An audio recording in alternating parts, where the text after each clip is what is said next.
they gypped us. It's another peaceful day with our favorite third eye. That is, Evil Eye.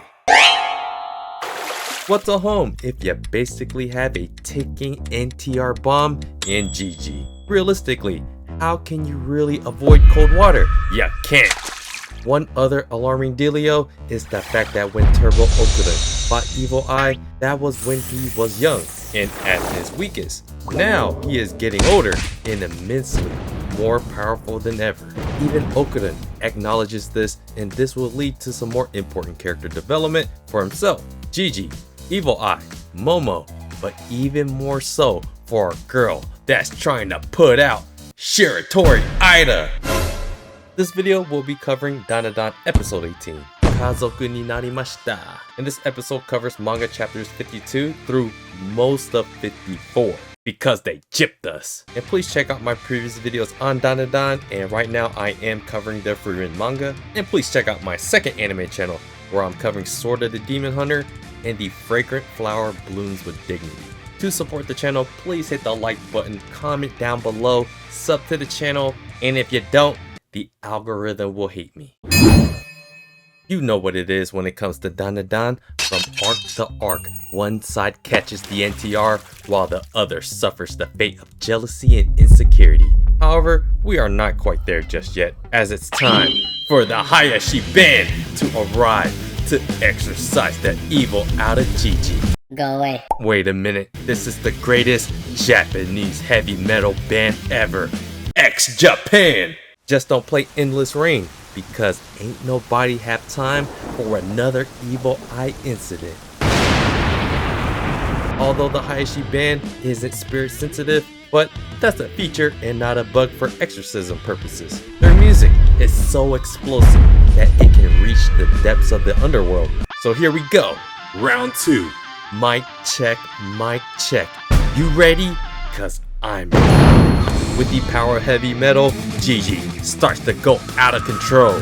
Everyone else is too, but in a different way. As everyone's head bobs, Jiji's entire body is bobbing, and so Ayase Baba gets Momo to hold the NTR down. Like the time with acrobatic Silky and Ida, Momo gets to witness the flashes of Evil Eye's despair and sorrow for being locked up his entire life, and where Jiji is coming from when he says he wants to save Evil Eye. A promise is a promise, so Jiji said he would play with him.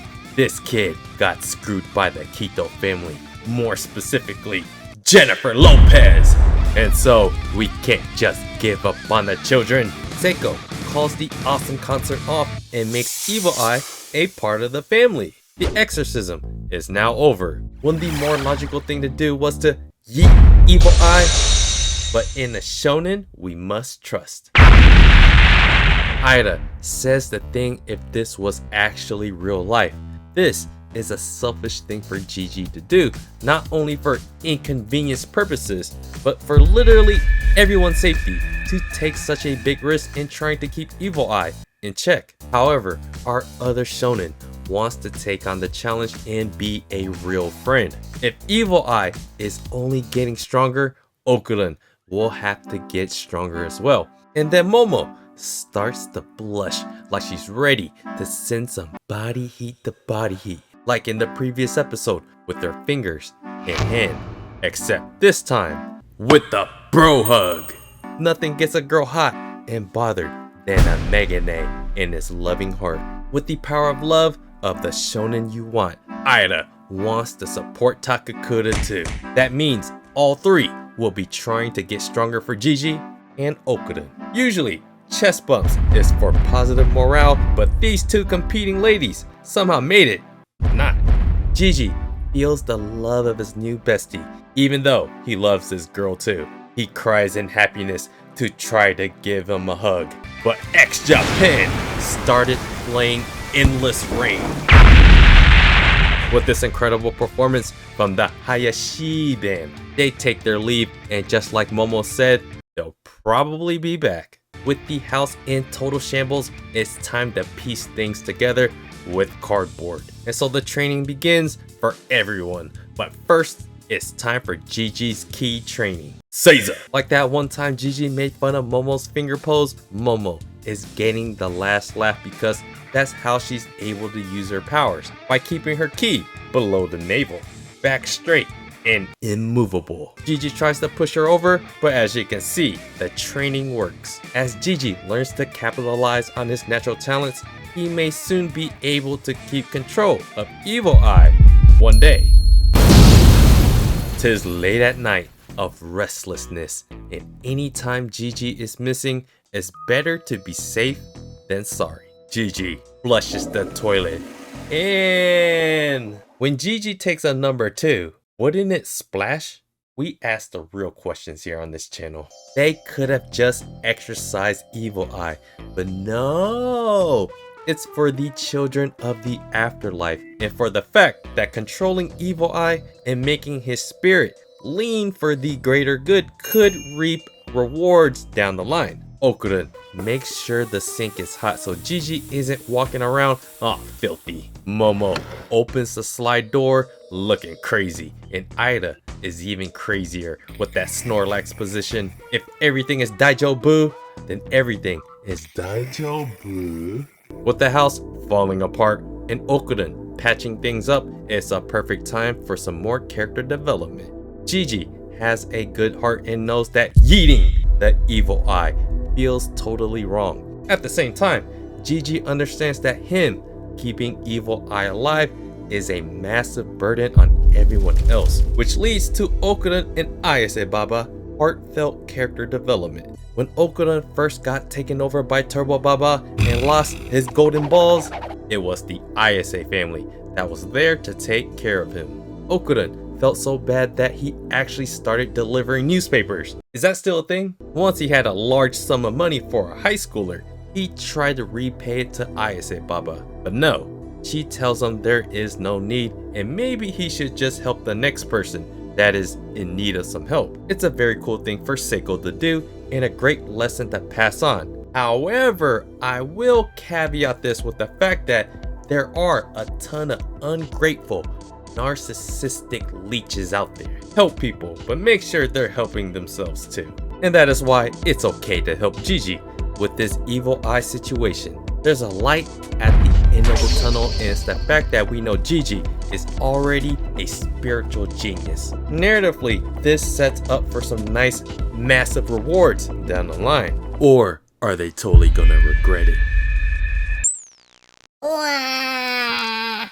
It's that time of the day where girls put on their catfish face. Except Momo. Food comes first, and Ida has to make sure her honey bun is well fed. Momo tries to get in on the action too, but no to Momo. It's time for school, and Jiji sends everyone off. Arubaito! With the Ayase household broken down and cold, Momo decides it's time to get a part-time job. Ririna said she needed some help, but what she needs help with is still a mystery, at least to Okuren. Muko and Miko call out this gyare for her combativeness when she didn't last at any of her previous jobs, but no, this time Momo doesn't need an adult, she is an adult.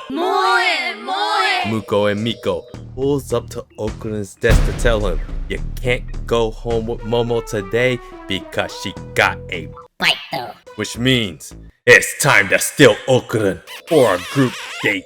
Okuren tries to resist girls taking advantage of him, and look at who we have here. Incho. Looking at this disaster, Muko and Miko kidnap Okuren by force and drag his ugly butt to Kamigoe Street. Okaeri nasai, Goshujin-sama. How are you guys gonna jip us on the Moe Kiko Ho?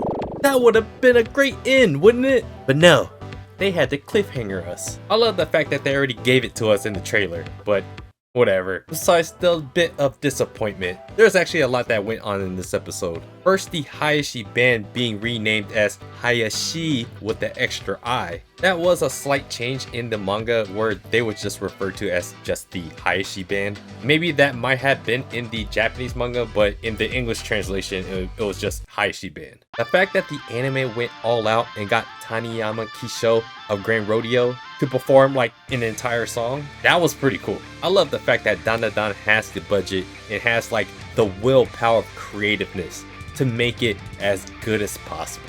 The fact that they can go all out like this, I feel like we're all being rewarded for such a great anime adaptation. And also besides that, we get a ton of character development for like everyone. Muko and Miko continue to play the best friend role so well as a tandem. These characters always deserve more love and shine because they bring out the best of these like slice of life moments. And we even get a hint at an upcoming character in Rin Sawaki in the class rep. It has always felt like Jiji wanted to help Evil Eye. I mean, he literally saved his life, so to exercise Evil Eye so early like this, it doesn't feel right, even for the character. So naturally, they set up Jiji as this spiritual genius, so it feels really obvious where his character is going to go next, as they already hinted at some point Jiji is going to be able to kind of control Evil Eye in a way. And also the fact that everyone else is hinting that they're going to get stronger as well to help control Evil Eye if it does get messed up. So now it's established that at least on the romance side, Aida is going to be the romantic foil to Momo, as Jiji is going to be the romantic foil to Okuda. So we're going to get tons of great banter, but overall as a whole, it just feels fun. And also I love that they tied in Okuda getting a part-time job to help out Seiko, and how that ties into Momo, who is also getting a part-time job to, you know, help build a new house. This is actually another callback to all the way back in episode 8 before they fought the Serpos. Momo was already trying to get a part-time job to help Okuda find his other single jingle. Now she has 2 reasons. Guys, I still feel pretty tilted that we didn't get the Moe Moe Kikoho, which means it's gonna happen in the middle of the next episode. So yeah, let me know what you guys thought about this episode of Dandadan. I would love to know. Please comment below what you guys thought about the episode and anything that I missed. And do me a favor, hit the like button if you're ready for Moe Moe Kikoho. And subscribe to this channel if you guys haven't already. Check out my blog at otakusen.com. Check out my second channel where I cover Sword of the Demon Hunter and the fragrant flower blooms with dignity. And I appreciate you guys watching, and I'll see you guys on the next video.